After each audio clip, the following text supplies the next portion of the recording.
नमस्कार, मी मनीषा. तुम्ही पाहत आहात एम न्यूज. तामिळनाडूच्या राजकारणात एक ऐतिहासिक अध्याय लिहिला गेलाय.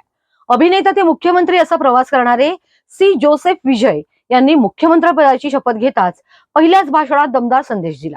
इथून पुढे तामिळनाडू सरकारमध्ये कुठलाही बाह्य हस्तक्षेप चालणार नाही. अंतिम निर्णय माझाच असेल या शब्दात विजय यांनी आपल्या सरकारची भूमिका स्पष्ट केली आहे. चेन्नईतील नेहरू स्टेडियमवर झालेल्या भव्य शपथविधी सोहळ्यात विजय यांच्यासह 9 मंत्र्यांनी शपथ घेतली.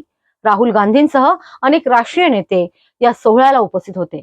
तब्बल 6 दशकांनंतर डीएमके आणि एआयएडीएमके या 2 पारंपरिक पक्षांबाहेरचा नेता तामिळनाडूच्या सत्तेवर पोहोचला.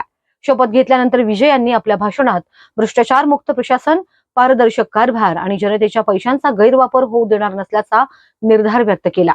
मी जनतेच्या पैशाला हात लावणार नाही असं वक्तव्य करत त्यांनी क्लीन गव्हर्नन्सचा नवा अजेंडा जाहीर केला. राजकीय दबाव, सत्तेच्या समीकरणांचे खेळ आणि बाहेरून होणाऱ्या हस्तक्षेपाच्या चर्चेदरम्यान विजय यांचे हे विधान अत्यंत महत्वाचं मानलं जात आहे.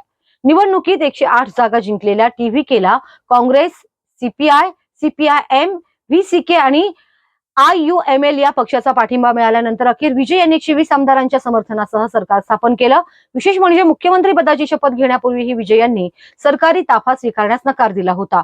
पूर्ण जनादेश आणि अधिकृत सरकार स्थापन झाल्यानंतरच सरकारी सुविधा स्वीकारणार अशी भूमिका त्यांनी घेतली होती. त्यामुळे त्यांच्या साधेपणाची आणि वेगळ्या स्टाईलच्या राजकारणाची चर्चा आधीपासूनच सुरू होती.